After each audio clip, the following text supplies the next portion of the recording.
Hello everyone, welcome to Learn with Yasmin. আজি ভিডিঅ'ত আমি চাম ক্লাছ 11ৰ বায়'লজিৰ চেপ্টাৰ 4 প্ৰাণী ৰাজ্যৰ আমি চতুষ্পদী প্ৰাণীৰ বিষয়ে চাই আছিলোঁ। আজিৰ ভিডিঅ'ত হ'ব চতুষ্পদী প্ৰাণীৰ থাৰ্ড যিটো শ্ৰেণী আছে পক্ষী সেইটোৰ বিষয়ে। পক্ষীবোৰৰ ভিতৰত আটাইবোৰ যিমানবোৰ চৰাই আছে আমি আমাৰ চাৰিওফালে যিমান চৰাই দেখিবলৈ পাওঁ সেই চৰাইসমূহ এইটো শ্ৰেণীৰ অন্তৰ্ভুক্ত হয়। আমি ৰং বিৰঙৰ চৰাই দেখিবলৈ পাওঁ, আমি সকলোৱে চৰাই ভাল পাওঁ, ৰাইট? সেই চৰাইসমূহ ইয়াৰ অন্তৰ্ভুক্ত হয়। চৰাইসমূহৰ আমি কিছুমান চৰিত্ৰ ইয়াতে চাম। পক্ষীৰ চাৰিত্ৰিক বৈশিষ্ট্যই হৈছে যে ইহঁতৰ পাখি থাকে আৰু কেৱল উৰিব নোৱাৰা চৰাইৰ উদাহৰণ হৈছে উট পক্ষীৰ বাহিৰে সকলোৱে উৰিব পাৰে। এইটোৱে হৈছে কি চৰাইৰ এটা স্পেচিয়েলিটি, এটা বিশেষত্ব যে চৰাইবোৰ উৰিব পাৰে। কেৱল উট পক্ষী এটা এনেকুৱা চৰাই হয় যি উৰিব নোৱাৰে, বাকী আটাইবোৰ চৰাই উৰিব পাৰে। এঠাইৰ পৰা আন ঠাইলৈ ইহঁতে পৰিভ্ৰমণ কৰিব পাৰে, ৰাইট? ইহঁতৰ যিটো ঠোঁট থাকে, ইহঁতৰ মুখত এটা টান ঠোঁট থাকে যাৰ দ্বাৰা ইহঁতে খাদ্য গ্ৰহণ কৰে। গছৰ বাকলি এৰাই পেলাই তাৰ পৰা ইহঁতে খাদ্য লয়, তাৰ কাৰণে ইহঁতৰ ঠোঁট থাকে। ইহঁতৰ আগপাতযোৰ ডেউকাত ৰূপান্তৰিত হয়। তাৰমানে যেনেকুৱা আমি বেলেগ প্ৰাণীসমূহত বা ইহঁত যিহেতু চতুষ্পদী হয়, চাৰিটা ভৰিযুক্ত হ'ব লাগে, ৰাইট? আগৰ দুটা পিছৰ দুটা, কিন্তু ইহঁতৰ আগফালৰ যি দুটা ভৰি থাকে সেই দুটা ৰূপান্তৰিত হয় আৰু তাৰ পৰা ডেউকাৰ সৃষ্টি হয়। পিছ পাতযোৰত সাধাৰণতে বাকলি থাকে আৰু খোজকাঢ়িবলৈ, সাঁতুৰিবলৈ আৰু গছৰ ডালক আলিংগন কৰিবলৈ ৰূপান্তৰিত হয়। ইহঁতৰ দুটা ভৰি থাকে আৰু দুটা ভৰি ৰূপান্তৰিত হয়।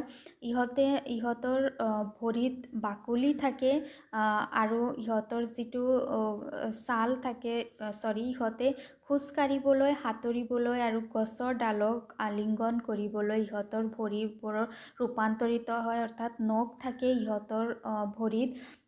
ছালখন ইহঁতৰ শুকান হয় আৰু কোনো ধৰণৰ গ্ৰহণতি নাথাকে ছালত, কিন্তু ইহঁতৰ তৈল গ্ৰহণতি থাকে নেজৰ ভূমি অংশত। তাৰমানে য'ত নেজ যিটো শৰীৰৰ সৈতে য'ৰ পৰা নেজ ওলায়, তাৰমানে সেইটো ভূমি অংশত। ছাপ'জ এইটো ভাৰ্চ ইয়াৰ পৰা নেজ ওলাইছে, এইটো হৈছে ইয়াৰ ভূমি অংশ।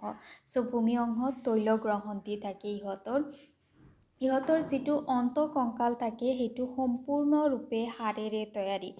ইহঁতৰ বনি স্কেলিটন হয়, সিহঁতে হাড়ৰ দ্বাৰা তৈয়াৰী অন্তঃকংকাল থাকে আৰু ফপলা হয়, সিহঁতৰ শৰীৰ হাড়বোৰ ফপলা হয়। তাৰপিছত হৈছে পক্ষীৰ পাচন নলীডাল কেনেকুৱা ধৰণৰ হয়। ইয়াতে চোৱা কেইটামান চৰাইৰ ছবি দিয়া আছে। আমি আগলৈ যোৱাৰ আগতে চৰাইৰ ছবিকেইটা চাই লওঁ। এয়া চোৱা, এইবোৰ হৈছে কিছুমান পক্ষী শ্ৰেণীৰ উদাহৰণ। ইয়াৰ প্ৰথমটো হৈছে নম্বৰটো হৈছে শগুন চৰাই। তোমালোকে যদি দেখিছা, এইটো হৈছে এটা শগুন চৰাই। তাৰপিছত নেক্সটটো এইটো হৈছে উট পক্ষী। তাৰ পিছৰটো হৈছে ভাটৌ চৰাই আৰু এইটো হৈছে মৰা চৰাই, ময়ূৰ, ৰাইট? বহুত সুন্দৰ হয় মৰা চৰাই। এইবোৰ হৈছে কিছুমান পক্ষীৰ শ্ৰেণীৰ ছবি। এনেও তোমালোকে নিজৰ দৈনন্দিন জীৱনতো দেখা পোৱা এইবোৰ। এইবাৰ হৈছে কি ইহঁতৰ পাচনতন্ত্ৰ কেনেকুৱা ধৰণৰ হয়। ইহঁতৰ পাচনতন্ত্ৰত এটা অতিৰিক্ত কোঠালি থাকে যিটো বেলেগ প্ৰাণীত নাথাকে, কিন্তু পক্ষী শ্ৰেণীৰ প্ৰাণীসমূহৰ পাচনতন্ত্ৰত এটা অতিৰিক্ত কোঠালি থাকে আৰু এই যিটো কোঠালি আছে, কোঠালিটোক পাকস্থলী মনা আৰু গিজাৰ্ড বুলি কোৱা হয়, ঠিক আছে? ইহঁতৰ মনাটোক গিজাৰ্ড বা পাকস্থলী মনা বুলি কোৱা হয়। ইহঁতৰ যিটো হৃদযন্ত্ৰ আছে, হৃদযন্ত্ৰটো সম্পূৰ্ণভাৱে চাৰিটা কোঠালিযুক্ত আৰু যেতিয়া প্ৰাণীৰ চাৰিটা কোঠালি থাকে তেতিয়া অক্সিজেনযুক্ত তেজ আৰু অক্সিজেনবিহীন তেজসমূহ মিক্স নহয়, ৰাইট ইহঁতে মিক্স নহয়, ইহঁতে বেলেগ বেলেগ অলিন্দ আৰু নিলয়ৰ মাজেৰে যাব পাৰে। ইহঁতৰ 4টা কোঠালীযুক্ত, ইয়াৰ 2টা অলিন্দ আৰু 2টা নিলয়ৰ দ্বাৰা গঠিত হয়। মই দেখুৱাই দিছোঁ ইহঁতৰ সংবহন তন্ত্ৰ, পক্ষীৰ সংবহন যিটো প্ৰক্ৰিয়া আছে সেইটো কেনেকৈ সম্পূৰ্ণ হয় 4টা কোঠালীৰ ক্ষেত্ৰত। চ' এইটো হৈছে ইহঁতৰ হৃদযন্ত্ৰ। ছাপ'জ এইটো হৃদযন্ত্ৰ হয়, কেইটা কোঠালী আছে? 4টা কোঠালী আছে। এইটো হৈছে সৌ অলিন্দ, এইটো হৈছে বাও অলিন্দ, এইটো হৈছে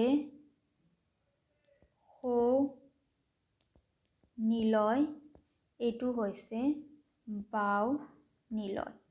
অ'কে, আৰু ইয়াতে আছে চৰাইৰ হাওঁফাওঁ। হাওঁফাওঁৰ কাম কি? অক্সিজেন লোৱা, কাৰ্বন ডাই অক্সাইড ওলাই দিয়া, ৰাইট। এতিয়া এই যিটো হাওঁফাওঁ আছে, হাওঁফাওঁত কি আছে? অক্সিজেন আছে। চ' এই হাওঁফাওঁৱে যেতিয়া অক্সিজেন দিয়ে তেতিয়া তেজসমূহ কি হয়? অক্সিজেনযুক্ত তেজ হয়। অক্সিজেনযুক্ত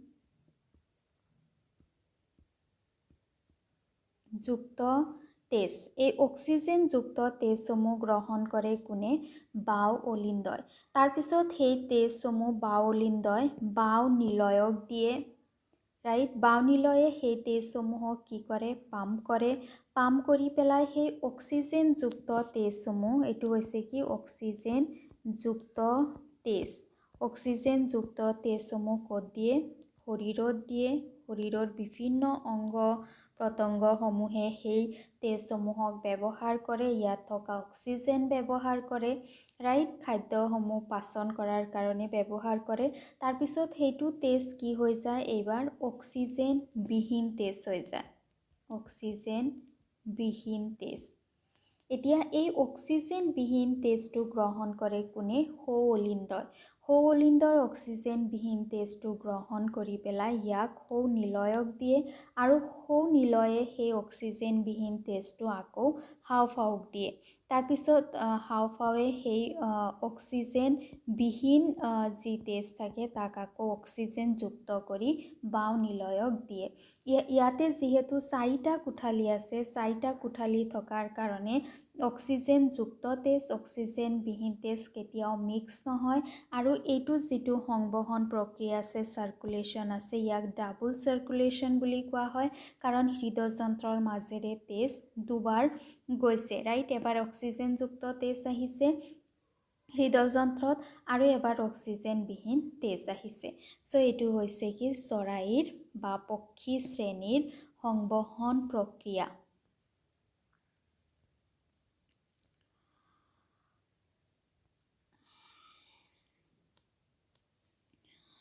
ইহঁত উষ্ণৰক্তি প্ৰাণী হয়। এইটো হৈছে প্ৰথম উষ্ণৰক্তি প্ৰাণী। ইয়াৰ আগতে আমি গোটেইবোৰ প্ৰাণী শীতল ৰক্তি পাই আছিলোঁ, যিবোৰে শৰীৰৰ উষ্ণতা নিয়ন্ত্ৰণ কৰিব নোৱাৰে। কিন্তু পক্ষী শ্ৰেণীৰ প্ৰাণীসমূহে শৰীৰৰ উষ্ণতা, পৰিৱেশৰ উষ্ণতা অনুযায়ী ইহঁতে নিয়ন্ত্ৰণ কৰিব পাৰে, অৰ্থাৎ দেহৰ সম উষ্ণতা নিয়ন্ত্ৰণ কৰিব পাৰে। শ্বসন হাওঁফাওঁৰ দ্বাৰা হয়। ইহঁতৰ দেহত হাওঁফাওঁ থাকে, হাওঁফাওঁৰ দ্বাৰা ইহঁতে অক্সিজেন আৰু কাৰ্বন ডাই অক্সাইডৰ বিনিময় কৰে। বায়ুমনা হাওঁফাওঁৰ সৈতে যুক্ত হোৱাত শ্বসনত সহায়ক হয়।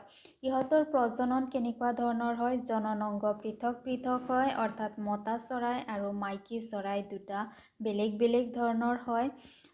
তাৰপিছত ইহঁতৰ নিষেচন অন্তৰ্বৰ্তী হয়। মাইকীৰ দেহৰ ভিতৰত পুংজনন কোষ, স্ত্ৰী জনন কোষৰ মিলন হয়। ডিম্বজ প্ৰাণী হয়, অৰ্থাৎ ইহঁতে কণী পাৰে। বিকাশ প্ৰত্যক্ষভাৱে হয়। কণীৰ পৰা এটা চৰাই জন্ম হয়। লালকীয় অৱস্থা তেনেকুৱা ধৰণৰ কোনো মধ্যৱৰ্তী অৱস্থা নাথাকে। পক্ষীৰ উদাহৰণ হৈছে কাউৰী, পাৰ চৰাই, ভাটৌ চৰাই, উট পক্ষী, মৰা চৰাই, পেংগুইন, শগুন, এইবোৰ হৈছে ইয়াৰ উদাহৰণ। আজি ভিডিঅ'ত ইমানখিনিয়ে। ভিডিঅ' কেনেকুৱা পালা জনাবা। ভাল লাগিলে লাইক কৰিবা, ফ্ৰেণ্ডছৰ সৈতে ভিডিঅ' শ্বেয়াৰ কৰিবা আৰু চেনেল ছাবস্ক্ৰাইব কৰিবা। Thank U.